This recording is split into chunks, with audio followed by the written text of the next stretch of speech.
کتنے یوتھ ہیں جو ہدایت کی دعا کرتے ہیں, کتنے یوتھ ہیں جو استقامت کی دعا کرتے ہیں, کتنے یوتھ ہیں جو تقوی کی دعا کرتے ہیں.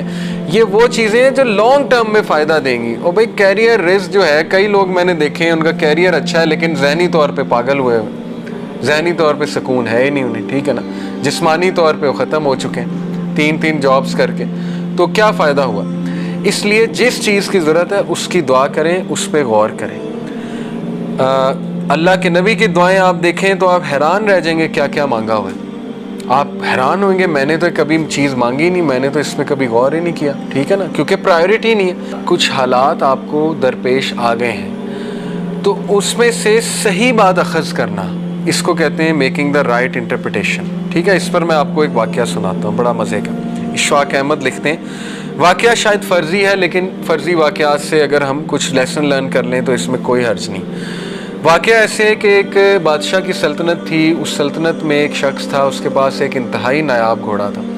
اتنا نایاب کہ بادشاہ اس کا شدائی ہو گیا, اور بادشاہ بہت زیادہ شدائی تھا گھوڑوں کا. بادشاہ نے کہا یار اس شخص سے یہ گھوڑا لے آؤ, میں نے خریدنا. اس کا وزیر گیا, شخص کو کہا کہ گھوڑا بیچ دے اپنا.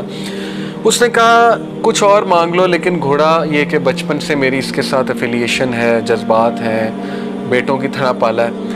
اس نے کہا گھوڑا میں نہیں دے سکتا, گھوڑا مجھے بھی بہت پسند ہے. بڑا حیران ہوا وزیر, واپس چلا گیا. بادشاہ کو یہ بات برداشت نہ ہوئی, اس کو غصہ آیا. اس نے کہا اچھا, اس نے کہا میں چلتا ہوں. بادشاہ خود آ گیا. بادشاہ نے کہا کہ منہ مانگی رقم تجھے دوں گا, جو تو کہتا ہے تجھے دوں. اس نے کہا بادشاہ سلامت آپ جان مانگ لیں لیکن یہ کہ یہ نہیں میں دے سکتا, میری ویلیوز کے خلاف ہے یہ بات کہ میں اپنا پالا ہوا گھوڑا جو ہے وہ اس طرح بیچ دوں. مجھے ہے ہی نہیں, ضرورت ہی نہیں مال کی, اللہ نے دیا الحمدللہ. اب لوگ جمع ہو گئے, یہ دیکھ رہے تھے سارا ماجرا. لوگ آپ کو پتہ ہے جینا حرام کرتے ہیں. بادشاہ نے کہا اچھا چل تجھے میں آدھی سلطنت دے دوں گا. بادشاہ نے ٹیسٹ کرنے کے لیے, اس نے مسکرا کر کہا کہ نہیں. اب بادشاہ نے کہا تو پچھتائے گا. بادشاہ چلا گیا. لوگ آ گئے, لوگ نے کہا کہ یار تو اتنا بدبخت ہے, دیکھ تو اتنی بڑی آفر ہو رہی, کیا یہ گھوڑا, ایک گھوڑے کے پیچھے تو نے بادشاہ کی یہ آفر ریجیکٹ کر دی. وہ مسکرایا, اس نے کہا مجھے پتہ ہے میں نے کیا کیا, میری ویلیوز کے خلاف ہے, میں یہ برداشت نہیں کرتا میں اپنی کوئی پالی ہوئی چیز کسی کو ایسے ہی پیسے میں دے دوں. لوگوں نے کہا تو پچھتائے گا. اس نے کہا اللہ مالک. اب ہوا یہ واقعہ آگے جاتا ہے کہ وہ گھوڑا بھاگ گیا استبل سے تقریباً چند دن بعد. اب آپ دیکھیں لوگوں نے کس طرح مینٹل ٹارچر دیا ہوگا. لوگوں نے کہا کہ ہون حرام ہے, اگر اس گھوڑے کو بیچ دیتا تو آج تیرے پاس پیسے بھی ہوتے, آدھی سلطنت کا بادشاہ بھی ہوتا, کیا ملا, بھاگ گیا. ایک جانور جس سے تو نے وفا کی, دیکھ جانور نے تیرے سے وفا نہیں کی, چلا گیا. وہ مسکرایا, اس نے کہا بس یہی تھا قسمت میں, کوئی بات نہیں, میرا اس کا ساتھ اس طرح لکھا ہوا تھا, اللہ تعالیٰ نے جو دینا ہے دینا, ہو سکتا ہے اللہ مجھے اس کے بدلے بہت کچھ دے دے. اب ہوا یہ مزے کی بات, لکھنے والے لکھتے ہیں کہ وہ گھوڑا اپنے پیچھے 12 گھوڑے لے آیا جنگل سے. وہ گھوڑا ایسا تھا, گھوڑوں کا سردار تھا. اب جب وہ 12 گھوڑے اس کے پیچھے آ گئے تو لوگ پھر جمع ہو گئے. اب لوگوں نے رویہ چینج کر لیا. بتانے کا مقصد پتہ ہے کیا رائٹر کا, کہ لوگ چینج ہوتے ہیں واقعات کے مطابق, حالات کے مطابق. ایک واقعے کو پکڑ کے نا پوری لائف کو پینٹ کر دیتے ہیں. اب لوگوں نے کہا اچھا تو بڑا عقل مند ہے, تو نے تو اس کو ٹرین کیا ہوا تھا, ہمیں تو پتہ ہی نہیں, اصل میں تو 12 گھوڑے اور لانا چاہتا تھا تاکہ ایک کی بجائے 13 گھوڑے بیچیں اور تجھے زیادہ مال ملے. تو وہ ہنسا کہتا ہے نہیں تم لوگ بیوقوف ہو, ایسی کوئی بات نہیں, بس اللہ نے دینا تھا, اللہ نے مجھے اس کے بدلے دیا, اور میرا اللہ پہ بلیف ہے, جو ہوتا ہے بہتری کے لیے ہوتا ہے. وہ ابھی تک رائٹ انٹرپریٹیشنز کر رہا ہے, ٹھیک ہے. اس کے بعد یہ ہوا کہ اس کے گھوڑے پہ اس کا بیٹا بیٹھا ہوا تھا, اکلوتا بیٹا, گھوڑے نے اسے گرایا, اس کے بیٹے کی ٹانگ ٹوٹ گئی. اب وہ پھر آگے لوگ, دیکھا منوس گھوڑا ہے, تیرا اکلوتا بیٹا, تیرا کون سہارا بنے گا. اس نے کہا بھائی دیکھو یہ اللہ کی طرف سے ہوا ہے, اللہ مالک ہے, میرا سہارا اللہ ہے, میرا بیٹا ٹھیک ہے اس کی ٹانگ ٹوٹ گئی لیکن یہ کہ دکھ تو بہت ہے, بٹ یہ کہ میری نظروں کے سامنے رہے گا, چلو اللہ تعالیٰ اس سے کوئی بہتری لائے گا. ایسا ہی ہوا. جنگ چھڑی اس میں علاقے میں, اور اس دور کا رول تھا کہ ہر ایسا بچہ جو چل پھر سکتا ہے اس کے ہاتھ میں تلوار پکڑائی جاتی تھی کہ آجو بھائی. اس کے گھر سولجرز آئے بادشاہ کے, دیکھا کہ ٹانگ ٹوٹی ہے بیٹے کی, انہوں نے کہا یہ تو ہمارے کسی کام کا نہیں, اس کے بیٹے کو چھوڑ کے چلے گئے. اب لوگ پھر آ گئے, کہتے تو بہت خوش قسمت ہے, تیرا بیٹا تیرے پاس ہے, لختے جگر ہمارے بیٹوں کو لے گئے, رونے لگ گئے, یہ وہ ہمارا کیا بنے گا, یہ وہ.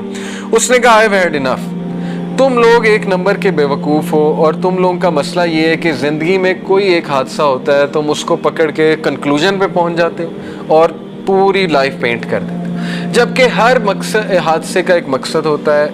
میں نے کیا کیا یہ مجھے پتا ہے، اس کی سیلف اویئرنیس بہت ہائی تھی کہ میں یہ نہیں کر سکتا کام، اللہ دے گا۔ اللہ نے مجھے نوازا بھی ہے، ایک حادثے سے بھی گزارا، ایکسیڈنٹ سے۔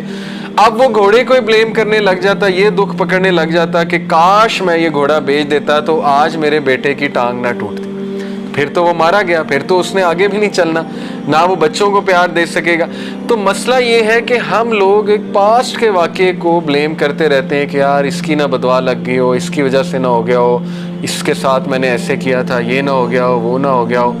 تو اللہ تو کب کا معاف کر چکا ہے، لیکن آپ خود اپنے آپ کو معاف نہیں کر رہے۔ اصل بات یہ ہے، اللہ سے تو آپ نے تبھی معافی مانگ لی تھی، اور اللہ تو کہتا ہے مجھ سے معافی، اور اس بندے سے بھی عین ممکن ہے آپ نے اس کے حق میں بھی دعا کر لی ہوگی، اس سے بھی معافی مانگ لی ہوگی، لیکن انسان خود اپنے آپ کو معاف نہیں کرتا۔ تو پھر یہ کہ ایسا بندہ نہ خود خوش رہتا ہے نہ دوسروں کو خوش رہنے دیتا ہے۔ اس لیے رائٹ انٹرپریٹیشنز، دیکھیں میں آپ کو ہماری مثال دیتا ہوں۔ ابھی ریسنٹلی آپ کو پتہ ہے کہ یوتھ کلب کے خلاف ایک ویو چلی، بہت سے لوگوں نے کلپس بنائے، باتیں کی، ہمیں بہت دکھ ہوا۔ اپنے ہی دینی لوگوں کی طرف سے جب ایسی کوئی چیز آتی ہے نا کہ بغیر سوچے سمجھے وہ ایک ہمارے خلاف مہم شروع کر دیں، ویو نکالنا شروع کر دیں، بہت دکھ ہوتا ہے۔ لیکن رائٹ انٹرپریٹیشن یہ ہے کہ یار اگر 2 نے ہمارے خلاف بنائی تو 10 نے دعائیں بھی تو دی نا، 10 نے فیور میں بھی تو بولا نا۔